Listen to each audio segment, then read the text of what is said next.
पढ़ते हैं। सबसे पहले हम आपको पाठ परिचय बताएंगे कि संक्षेप में कि इस पाठ में क्या है, उसके बाद हम विस्तार से उसकी व्याख्या करेंगे। अब आप पाठ परिचय जानिए। सरदार पूर्ण सिंह द्वारा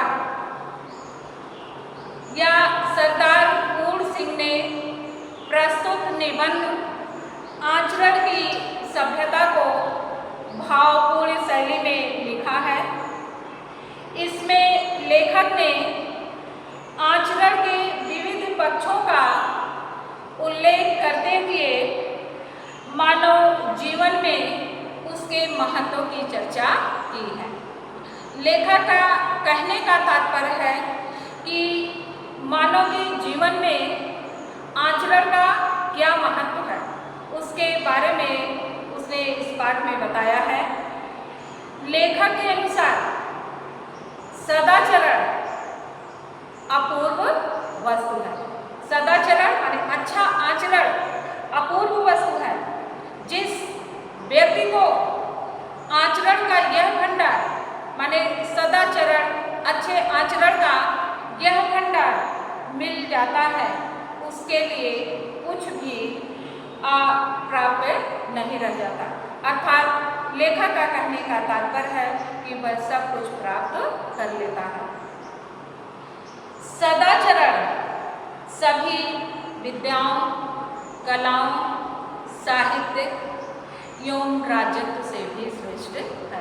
राजत्व माने बेटा राजा के पद से भी श्रेष्ठ है। लेखक के अनुसार सदाचरण की भाषा सदा मौन रहती है, वह कभी बोलती नहीं है, केवल वह दिखाई देता है। यह मन के विभिन्न क्रियाकलापों से स्वयं प्रकट होता है। इसलिए उसने कहा कि सदाचरण की भाषा मौन होती है। यह हमारे मन में जो विभिन्न प्रकार के क्रियाकलाप प्रकट होते हैं या जो हम विभिन्न प्रकार के क्रियाकलाप को करते हैं, उससे वह अपने आप स्पष्ट हो जाता है। लेखक कह रहा है कि जो हमारे विभिन्न क्रियाकलाप हैं, सदाचरणों से अपने आप स्पष्ट होता है, वाणी से नहीं। लेखक के अनुसार आचरण हिमालय के समान उच्च एवं महान है। जैसे हिमालय बहुत ऊंचा होता है, इसी प्रकार जिसका आचरण अच्छा होता है वह हिमालय के समान ऊंचा होता है एवं महान होता है।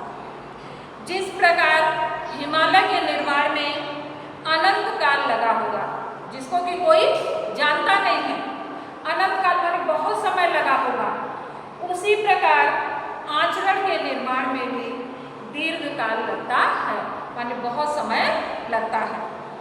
इस प्रकार सदाचरण की प्राप्त आसानी से नहीं होती, माने उसको प्राप्त करना बहुत कठिन होता है। लेखक के अनुसार आचरण का विकास मानव जीवन का उद्देश्य होना चाहिए। प्रत्येक मानव का यह उद्देश्य होना चाहिए कि हम अपने आचरण का विकास करें, हम अपने आचरण को आगे बढ़ाएं, हम अपने आचरण को अच्छा बनाएं। आचरण की सभ्यता के विकसित हो जाने पर मानव में मानसिक सभ्यता का उदय होता है। लेखक कह रहा कि जिस व्यक्ति के अंदर आचरण की सभ्यता विकसित हो जाएगी, उसके अंदर मानसिक उदय स्वयं विकसित हो जाएगी और समस्त द्वंद्व स्वमेव, समस्त द्वंद्व माने जो एक दूसरे के प्रति द्वंद्व की भावना होती है, वह स्वमेव माने अपने आप खत्म हो जाएगी या अपने आप वह समाप्त हो जाएगा। लेखक के अनुसार आचरण की सभ्यता का क्षेत्र निराला है, अनोखा है। उसमें धार्मिक संकीर्णता, देश, घृणा, अस्पृश्यता, पाप, निर्धनता जैसे अवगुण नहीं होते हैं। अर्थात लेखक का कहने का तात्पर्य कि जिस व्यक्ति के अंदर सदाचरण होगा, उसके अंदर किसी भी प्रकार की धार्मिक संकीर्णता, किसी के प्रति द्वेष, घृणा, या छुआछूत की भावना, पाप और निर्धनता जैसे अवगुण आ ही नहीं सकते हैं। तो बच्चों आगे देखिए कि इस निबंध में क्या बताया गया कि प्रस्तुत निबंध के माध्यम से लेखक ने सृजनात्मक एवं रचनात्मक कार्य में लगने का भी संदेश दिया कि हमको किस प्रकार से सृजनात्मक माने किसी चीज़ का सृजन करना, वैसे कार्यों को हम किस प्रकार से करें उसके बारे में भी बताया है। तो आगे हम देखते हैं, लेखक कह रहा है कि आचरण की सभ्यता में भाषा सदा मौन रहती है। इस भाषा का निगुढ़ शुद्ध स्वर इस भाषा का निगुढ़ शुद्ध स्वर पत्रों वाला है। इसमें नाम मात्र के लिए भी शब्द नहीं। तो लेखक प्रस्तुत अवतरण में या प्रस्तुत अवतरण को लेखक ने अत्यधिक प्रभावी ढंग से उसके आदर्श आचरण के महत्व का प्रतिपादन किया है और लेखक ने कथनी से ज़्यादा करने में विश्वास किया है।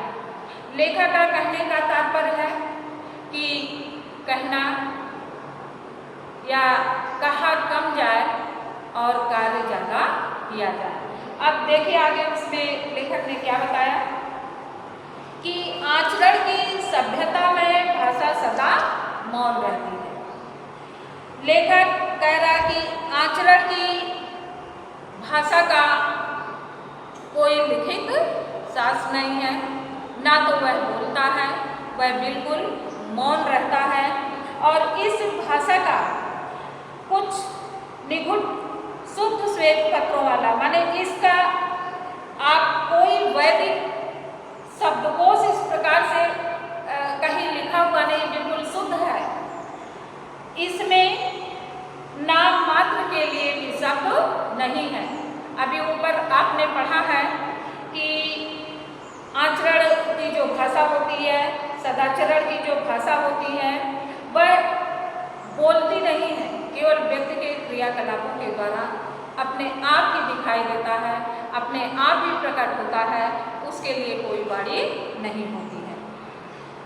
लेखक कह रहा है कि यह सभ्य आचरण नाद करता हुआ भी मौन है। माने नाद माने आवाज ध्वनि करना, ध्वनि करता हुआ भी वह मौन है। अर्थात जिस व्यक्ति का ऐसा आचरण होता है वह अपने आप ध्वनि करता है, अपने आप आवाज करता है, लेकिन वह आवाज किसी को सुनाई नहीं देता है, अभी तो वह केवल दिखाई देता है, वह अपने आप ही प्रकट होता है। लेखक कह रहा है कि व्याख्यान देता हुआ भी व्याख्यान के पीछे छिपा है, राग गाता हुआ भी राग के सुर के भीतर पड़ा है। अर्थात व्याख्यान देना, किसी चीज की व्याख्या करना, वह करता हुआ भी छिपा है, माने उसको कोई सुनता नहीं है।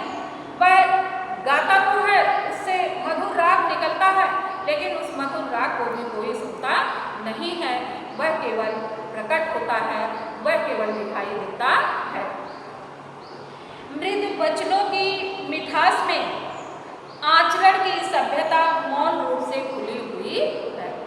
देखिए कितनी अच्छी बात लेखक ने बताई है कि मृद वचनों की मिठास में, मृदु माने कोमल, मधुर वचन जो हम अपने मुंह से शब्दों को निकालते हैं कि हम मीठा बोलते हैं या कड़वा बोलते हैं, तो कड़वा का तो कोई इसमें मतलब ही नहीं है।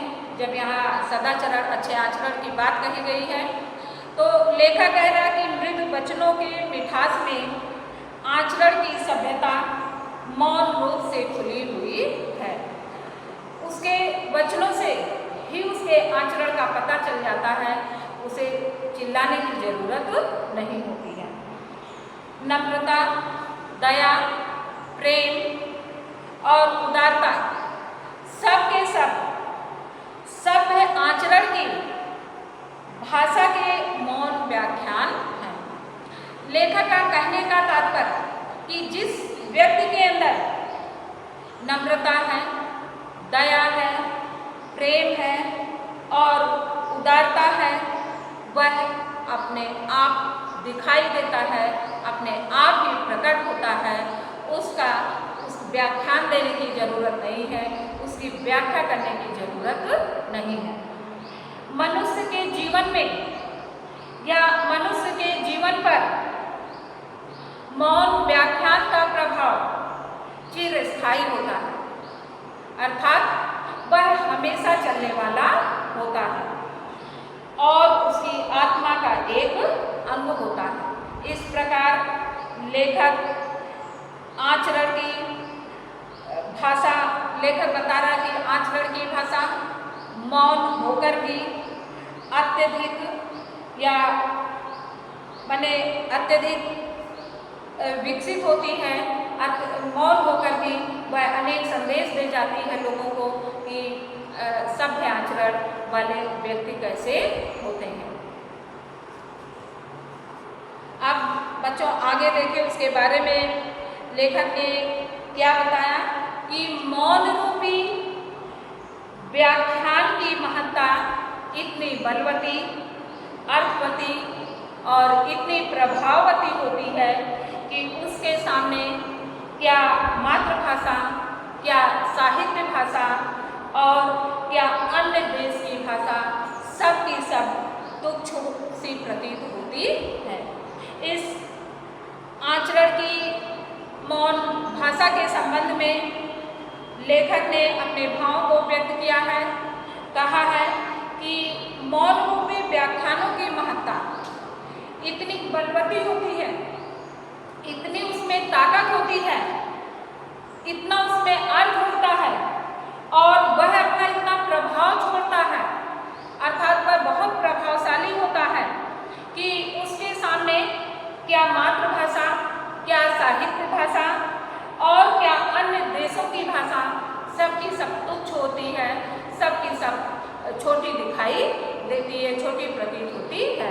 माने उस मौन रूपी आचरण की भाषा के सामने सब कुछ छोटा है, चाहे वह हमारी मातृभाषा हो या साहित्यिक भाषा हो या किसी अन्य देश की भाषा हो।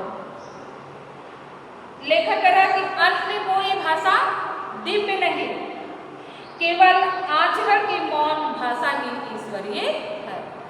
कि आप दुनिया की कोई भी भाषा ले आइए, उसमें कोई दैवीय शक्ति नहीं है, केवल आचरण की जो मौन भाषा है वही ईश्वरीय भाषा है, वही ईश्वरीय शब्द है। लेखक ने पाठकों से कहा कि विचार करके देखो, हमारे इन बातों पर विचार करो, सोचो कि मौन व्याख्यान किस तरह से आपके हृदय में या आपके हृदय की नाड़ी नाड़ी में सुंदरता को पिरो देता है। कि यह सभ्य आचरण का जो है वह व्याख्यान न देता हुआ भी, व्याख्या न करता हुआ भी हर व्यक्ति के हृदय की नाड़ी नाड़ी में अपनी सुंदरता को, अपने भाव को पिरो देता है, अपने सुंदरता को उसमें छोड़ देता है। लेखक कह रहा है कि वह व्याख्यान ही क्या जिसने हृदय की धुन को, मन के लक्ष्य को ही न बदल दे। अर्थात लेखक का कहने का तात्पर्य वह आचरण ही क्या जो लोगों के व्याख्यान को, उसके मन में जो लक्ष्य है उसको ना बदल दे। जब तक वह अपने इस आचरण को लोगों के मन में न छोड़ दे, ऐसे आचरण का क्या महत्व है। जैसे उसने उदाहरण दिया कि चंद्रमा की मंद मंद हंसी का, तारागण के अर्थात तारा के समूह के कटाक्षपूर्ण प्राकृतिक मौन व्याख्यान का प्रभाव किसी कवि के दिल में घुसकर देखो।